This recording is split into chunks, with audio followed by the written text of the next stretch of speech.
Hello, everybody, and welcome back to Desire the Fire. Fire!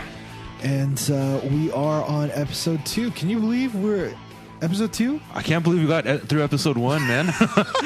I'm just glad we're still here. Yeah, man, this is pretty intense. But we're back for another episode. Maybe 2 weeks later. I think when's the release date? Tuesday, Wednesday, Thursday, Friday? Yeah, sure. We'll work that Whenever out. you're listening to this is when we release it, all right? Don't ask too many questions. I'm just playing. But we're having regular releases hopefully since this is episode 2, we will know that it is going to episode 3 after this. I would hope so, right? I would hope so, right? So keep praying for us, guys, because Yeah. we can just, God can like Jericho, boom, this is gone. Okay, he just turned a little creepy. Like, his visible appearance just turned a little creepier with that one. Just kidding. But yeah, welcome you guys to episode 2 of Desire the Fire. This is going to be a weekly podcast where me and Daniel sit down and we talk about certain topics. We're going to keep it under 30 minutes, under 30 minutes, about that time. And it's just two Christian brothers just talking about certain topics that we're thinking about or that hit us, or experiences or anything else that come to mind that we want to just share with you guys. It's just a real way to talk. We're not... we don't have any formal training, but we are like Christian leaders in our respective communities, and it's just real talk here. And one of the things that I really want to bring up is that we'll have an email that you guys can email us at, or maybe even a Facebook. I'm not sure which one we're going to do yet. By the time you hear this, it should be all up, and we should have it in the show notes. So go ahead, if you're listening from iPod, you can or iPhone, you can tap the screen on the cover, and it should bring up the show notes. Or you can go to our website, wherever this is hosted at the moment, and find those. But we do welcome, if we are saying anything that doesn't make sense or goes against what the Bible teaches, any of those things that does not work out, and you know that we are incorrect, go ahead and shoot us an email, tweet at us, right on our Facebook page. Let us know what it is so that we can learn and we can adjust and correct and change. We're all for understanding and learning. Yeah, and just another biblical challenge to you guys too. When Paul was out there doing his ministry in the book of Acts, we have a famous church called the Church of Berea, and they would check Paul every night, and really read up the biblical basis of Paul's sermons, and they would verify and validate his ministry even more so in that way. So,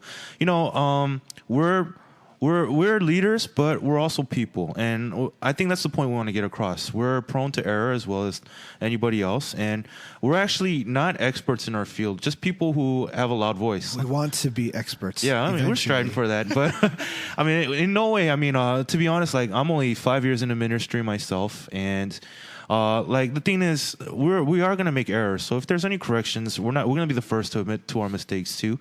But we do need your guys' feedback, and we're really looking forward to hearing from you guys too. Any opinions, thoughts, comments, they're all more than welcome as well. Yeah, so hit us up. You can follow me at Boom Chandler, like boom is in the explosion, and mine, my Twitter handle is SuperDan0, the number 0, not the word. Super Dan Zero is like Hypotaiga. Wow, you're gonna bring that up, huh? My old, what is it? My old AIM screen name? Hypotaiga. Oh my gosh. Hypotaiga. Oh, let's not get into that. Jeez. Oh man, Daniel's first AIM screen name was Hypotaiga. It actually had a lot of thought put into it. I was born in 1986. That's the year of the tiger. And at the time when I was in middle school, when I made that, I had a lot of energy. Hypotaiga. But oh my god. Oh man, so that is interesting. So you guys will learn more about us as we progress through this podcast. Obviously, it's not just about talking about really holy stuff, and we contemplated naming this many things, and one of the things that came up was Holy Time with Chandler and Daniel. Oh man, Holy Time, baby. For those of you who know, keep it to yourself. All right, so this week's topic that we wanted to talk about was the state of the minority immigrant church, particularly the Korean church, because that's where we grew up. The Korean church is a small microcosm of churches today that are going through the same thing, it sounds like. For the longest time, I thought it was this is only something that the Korean church was dealing with, or the Korean church was I guess, experiencing. But more and more as I talk to other nationalities, minorities, these things are similar. Yeah, and you get the same problem but applied differently. For instance, we grew up in the Korean American church, but I have a pastor friend of mine who actually is a pastor at. So he's doing ministry at a Korean church right now, but he actually guest spoke at a Vietnamese church. Nice. And he doesn't speak English that well. And so he spoke over Yes. there, and they actually recruited him to be a staff at their church just No because way. of lack of pastors. Wow. So one of the things is, as a Korean church, we do find a lack of working full-time ministers, right? Particularly, I In find... the same way, I hear that there's a lot of people that are unemployed in the ministry. which is ironic. Nobody wants these jobs and stuff, which is actually an interesting point because one of the things that we've noticed is that there are a lot of difficulties and frictions in the first and second generation. Many of the pastors we see today are what we call second generation, meaning our parents came from another country over to America, and we're born here. Thus, So we're the second generation. Yeah, we're the second generation of the American version of a family, right? And you can throw in the 1.5 generation too, which is another interesting mix. Which is like younger people that moved over when they were kids, or like, let's say, like middle school, high school, and they're essentially Korean or immigrant by nature, but have the upbringing here in America, which just tosses a lot of confusion. They're just even more confused people. So first generation, I think, they carry over to America all their cultures, all their cultural, what is it? Well, I mean their culture Practices, too. is Yeah. it? Yeah, and their upbringing, their mentality, their language. philosophies, and all these different things. Yeah. So that's the first generation. Normally, they like to stick to their guns. They do what they do.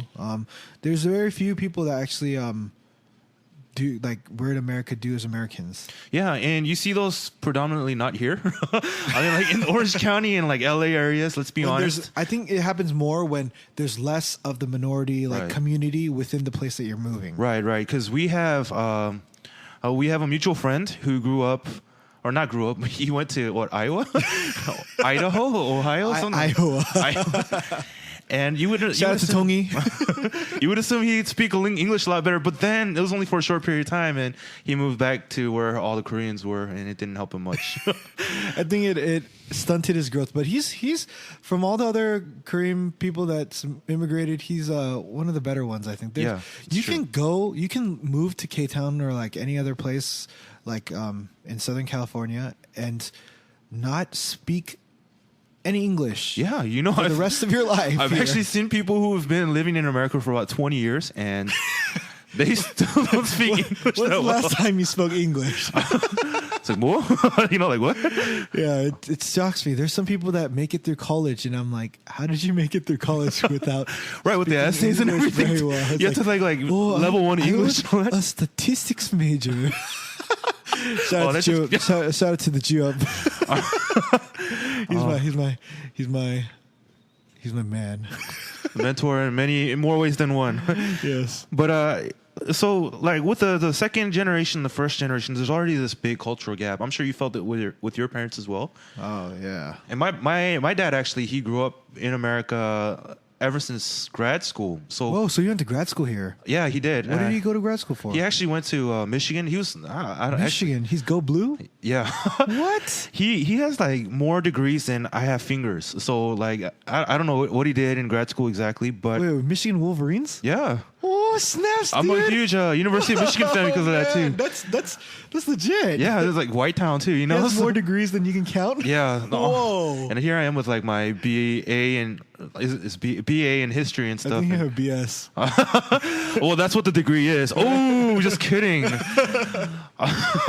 No, but yeah, like my dad grew up in America, and he made a very serious attempt at assimilating to American culture. culture. He wrote like theses and stuff, didn't he? Like whole papers and the pages of writing of like 50, 70 pages. And he still has me proofread his essays and stuff. Oh, that's so amazing. Yeah. So Here I am awesome, griping man. about my dad. You're just like totally amazed.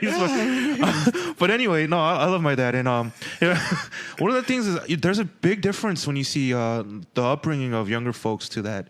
And when you apply that to the church context, I think you see a lot of not just political, but even practical faith-based frictions that develop as a result of it too, don't you?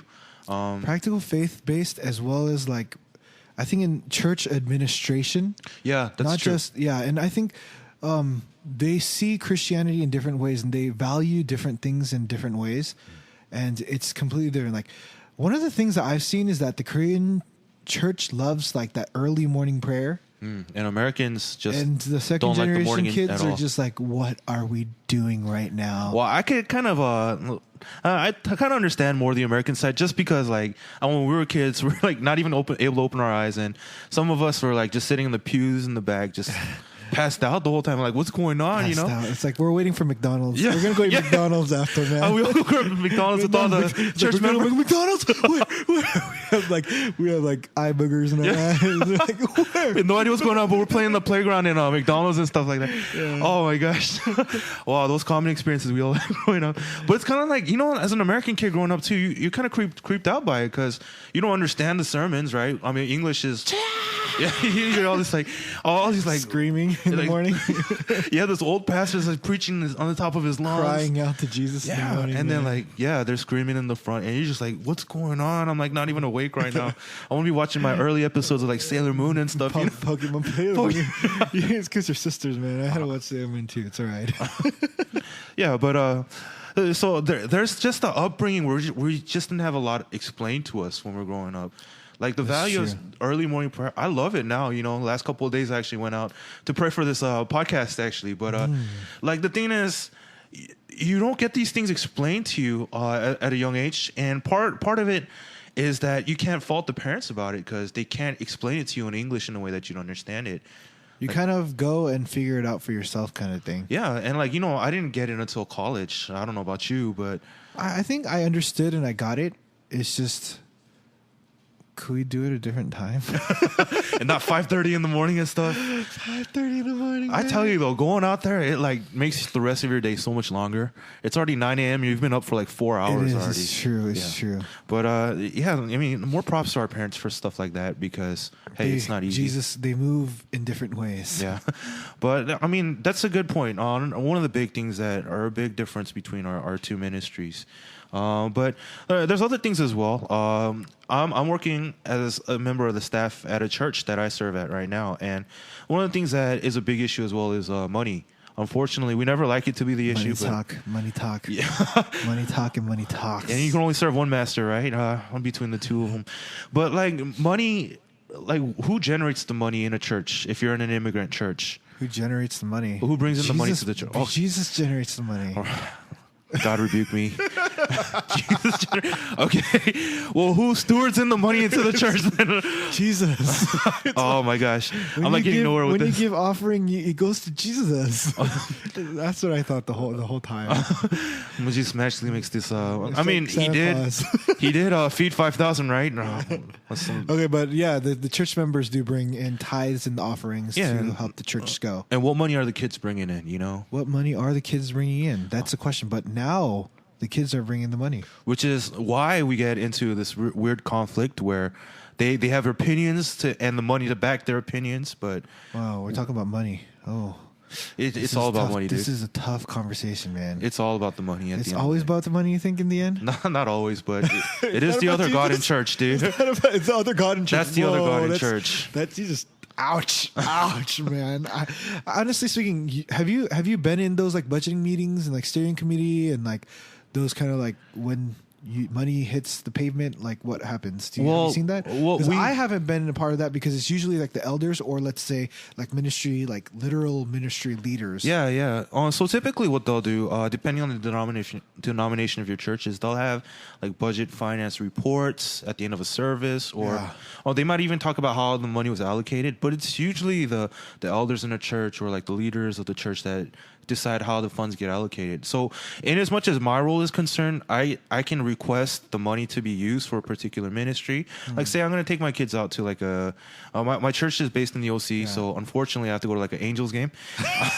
But if I'm going to take my kids out Angels are Jesus' helpers. Not the ones in the outfield, okay? You don't flap your wings and all of a sudden, like, angels just, like, shoot that ball. I don't know if any of you guys saw that old Angels in the Outfield movie. It's where Joseph Gordon-Levitt. Oh, shit, he was in that movie. Yeah, it's like one of his breakout movies. With the Back to the Future Crazy Man. Was he Christopher Lloyd? I think he was the angel. Oh, you know what? I think, he was like the head honcho of that movie. Yeah. Well, I don't know if I got his name right, but yeah, Dr. Brown. Dr. Brown was angel. Made an appearance as an angel. Yeah, I think you're right. But so the thing is, when I'm taking my kids out to these Angels games and stuff like that, as far as I'm able to, I'm allowed to ask for money to have in a budget going out for this. So maybe if like the tickets are like $20, I can get like $10 from the church to help co-pay for our church events. But we never really have a call. Maybe because. Yeah, well, the kids that I work with, they're youth, and the money they're bringing in is probably like $1 or $2 of their allowance, or maybe a tithe of their allowance at best. And let's be honest, that money comes from their parents, and so like ultimately at the end of the day, the church has a lot to say, or the adults have a lot to say.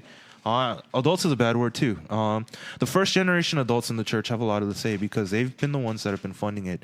And if you look at the way a lot of these churches operate as well, it's usually the elders that are the backbone of a lot of the funding and the finance within these churches. Families do bring in the money. Yeah. And so, like, that being said, it's no wonder that they get to kind of dictate the direction of their church because everything costs money. Let's be honest here. You want to do an outreach with your church. You want to invest in some praise equipment. You want to go missions or anything like that, it involves money, and you can't deny that. Well, the thing is, the ones who bring in the money typically have a lot more to say. It's been an issue like way back in the past. That's crazy, though. Hold on. So, in my mind, in the church, like if you do it like the pure, like just heart, and going back a little bit, Christopher Lloyd, he's in Angels in the Outfield. It was Christopher Lloyd. Yeah, but the thing is, like, so many of the people that are administrators and the people dictating money, they're not the ones that really. This is judgmental, but it's like, how much do they really pray? How much do they really think about it? How much do they really like meditate on where this should go, or like how much of this is dictated by like a Christ-centered mentality? And I think that's where a lot of fighting happens. Yeah. Like we have a great example in one of the local churches in LA. It's one of the biggest churches out there, and I don't want to call it out by name, but ultimately that church split up over a huge argument over money. Really? And like the elders would have fist fights. They would call in the cops. It's pretty intense. This is real talk, yo. Yeah. That happened only like 2-3 years ago now, and like it's affected a lot of church parishioners. They all went their own ways. Some stuck around, some started a new church, so on and so forth. And you do have to wonder, but at the end of the day, I think when we start questioning a lot of the motive of a man, it's where we get into like some dangerous territory, because we have to believe in the leaders that are entrusted to us. I'm not saying be blind to the faith of it, but you have to hope that God's working in that too, because there is going to be financial mismanagement. It's going to happen. There are going to be mistakes, investing in the wrong things that don't pan out as well as we hope.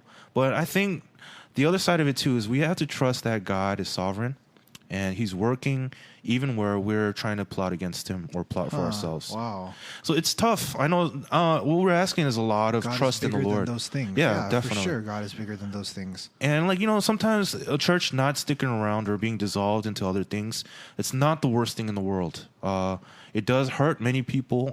Myself as a kid, I grew up in a church that ended up splitting over not necessarily money, but like staffing issues.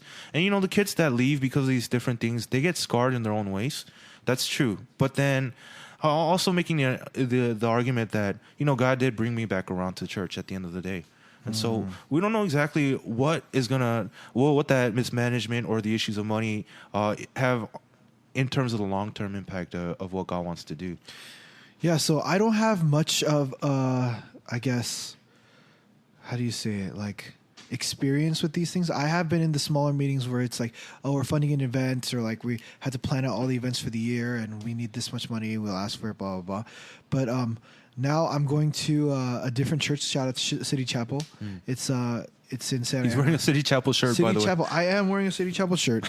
But I guess this is where the differences have been transpiring and changing, where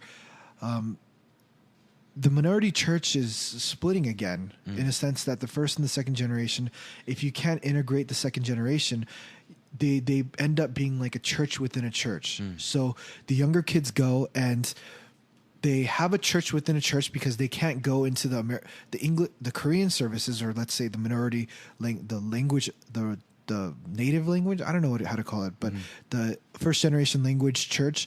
And so they create their own services where they speak English and they have sermons in English and everybody speaks English, you know?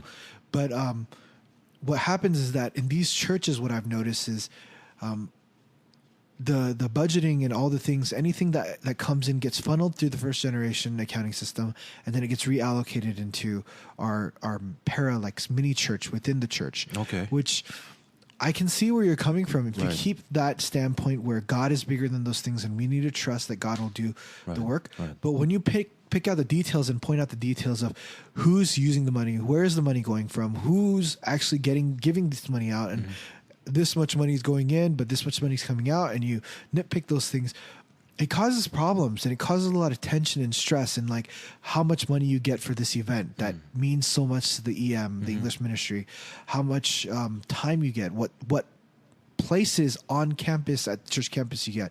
And I think good churches in the I guess the integration of it brings on the second generation into those elder panels, into those steering committees, into like church activities, and has pivotal leaders as the second generation. But I guess there is an issue where these second generation kids are the kids of the parents. Right. And for parents to give the kids so much, I guess, power in the ministry, authority, like scares them. Right. Or like say or pull or like some sort of like say. Right. And I think that's one of the biggest reasons why it's tough. And they have a set of beliefs that they bring in, and we have a set of beliefs that we bring in. But the ones that really mesh and the ones that really do well, it looks like, and start thriving are the ones that raise up the second generations to be leaders of the church and respect their decisions and respect what they bring to the church. Right. And I've seen a couple of angles to that same solution that you brought. There have been branchings of a church, it's essentially a sister church where they've established it just for the English ministry. They even use their own name and so on and so forth. Yeah. There's a church out in LA, I know, that does this. One in technically West Covina, I guess, is like that area, close to Rolling Heights, where I'm from. And there are sister churches, and then there are also other churches that actually do bring on the non-first generation elder board. And we've seen a good example of this in one of the bigger churches that I'm familiar with in the Anaheim area. And they've taken on, by word of mouth, from what I've heard, they've actually taken on a non-Korean elder. But the problem there is that the elder meetings are still all in Korean. A lot of the different things go on. Yeah, I can see that. Right? And like, sure, you have the whole cultural differences between that, but there's progressive steps. I think good progress in the sense that the first generation church recognizes this, and they're trying to provide their own solutions too. And I think the bigger frustration comes from the fact that the second generation church's opinions and voices just aren't taking as much root as they're hoping. And the first generation their side of it is they're trying to do what they believe to be their best effort in trying to integrate that process. And so we have this generational gap, we have this cultural gap, we have parent versus kid, authority versus authority, and all these different things that are going at it. And it's going to be, at the end of the road, what I believe to be a longer road than what we're ready to fight right now. How long? How long do you extrapolate? When will we see like some sort of stability or an understanding, or looking back, like this is what happened, because we're going through it right now. Right. I believe personally we're at the cusp of it, where the second generation church are starting to have kids, and they're starting to get old enough to where the kids are able to voice their own opinions as well. And so the second generation is like the middle generation, and they're learning the opinions of their parents a lot better these days. But at the same time, they're also taking on the child side of it too. And so, where that empathy grows, I think there's a lot more willingness to compromise. And I think when there's that willingness to compromise, and when grandparents see their kids raising their grandkids, and how that relationship is starting to affect each other as well. Oh. I'm thinking that we're at the cusp of that. But what we want is like change now, and there's so So many do you churches think it'll that are- take another generation for things to even out? I think it's going to take another generation in order for things to be stable, but real progress, I think we're just on the cusp of it. Because my whole thinking of it is that first generation church, how much longer can a first generation church exist? Because the reason why is because I see in a Korean church, there's a first generation church, there's a second generation church, but crazy enough, within the midst of it, there's a 1.5 generation church that I've seen. Right. That they are different from the first generation, they're saying, so they have branched out and done their own thing, which I never knew existed until recently. Yeah, you see these churches as well, and it's just, I mean, at the end of the day, I'm just kind of sad. I don't know about you, but why are we so divided, The great divide. Yeah, and it's a cultural thing and a generational thing and all these different things. And eventually, where do we have to step down and say stop? We just need to learn to work better together because it could be a slippery slope down the road too. First we have the generational problem and then the cultural problem and then Language barrier. and like common interests. We have like churches that are more catered to people who are artists, and we It's have like, churches that are. Are they going to make us go to morning prayer? And if we don't go, are we heathens? That's a topic that we've talked about, Yeah. like in church, literally. You have to come to morning prayer. It's like, Or else you're oh sinning. yeah, we'll come out, and none of us come out. Yeah, I mean, this is a big topic. We're all going to fast as a church for 40 days. It's And if you don't, like- how do you go to work? And you get that stink eye. Some people have to like physical labor as their work, and Yeah, Oh, man. I'm setting up, and seriously, physical labors that's just wow, it's just a lot. But the crazy part is, like, first generation people, they'll fast and they'll still be doing labor. yeah, and they're down. Yeah, that's true. They're like half their normal weight, and they're still lifting double the. Oh my gosh, it's Double the like, amount. it's like by the power of Jesus, like literally by the power of Jesus, they're doing. It's like, oh my gosh, dude. I guess they experience a different type of blessing with that. But yeah, it's a very interesting situation. I think there's actually classes at like Biola and like seminaries have classes about. There's some guy that does a Korean church class of what's happening with Yeah, this. and he's gone around and done several seminars on this too. Yeah. I mean, it just goes to show this is that big of an issue that we need to be aware of more than anything else. And like, there's no simple solution to it. There are tons of people that are involved in this issue, and basically, it's just going to take time. And as Christians, I personally think, although the biggest challenge to us is just to long suffer through this and to try Long to suffer. I think that's the long ESV. suffer. That's my ESV influence right there. But like, yeah, to be willing to endure, to stand firm as a church at the end of the day, and to give glory to Almighty God. Amen. Amen. So, what do you think? Just short-term view. Do you think it's normal to have second generation church split off, or do you think they're gonna be able to change things around? Do you think is there a better solution than these two? Because that's what it seems like it's going. Okay, that's a good question. I mean, ideally there'd be like a mediating between the two parties, but it's just not going to happen because we can't have an objective third party that's equally represented on both sides. But just the process of communication. Like the older folks are aware, younger folks are starting to get into the mix of expressing it instead of just angst and anger. We're not all just teens anymore, or just like getting spurts of emotion without really explaining ourselves. So the verbalization of our feelings, the communication of our thoughts, that's a big step, and a lot of churches are taking this progressive step towards it. At the end of the day, to you second generation folks out there, just a word of encouragement. It's there is grace at the end of this. There are some real steps of progress that are going along, and I think for those of you guys just willing to hang tough in there, really be pioneers of your church and working into this next step, I wholeheartedly believe God's really at work, and He's really doing something that we just haven't seen in the generations that have passed. Yeah, I'm right now. I'm part of the second generation kind of church plant, like split sister church, whatever you're talking about. And the majority of the people are like 20 something, early 30s. We were like the fourth family maybe in the church technically now because we got married, and it's a very interesting experience. We have a great one of the guys that are handling. He's like our CFO, Central Financial Officer, and we have a board of elders, and we have our pastor. We have like a three person thing.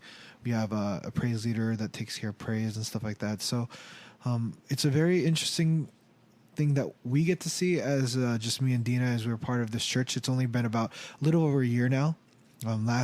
Last year Easter we started the church, and we first started to get, I guess, financial support from the other church, but it stopped after about 3 months, and we're actually doing very well just financially. And that's where we realized families are the reason why. And when other churches do church plant, they send like 3 or 4 families to support a pastor or something like that, and that's one of the biggest things.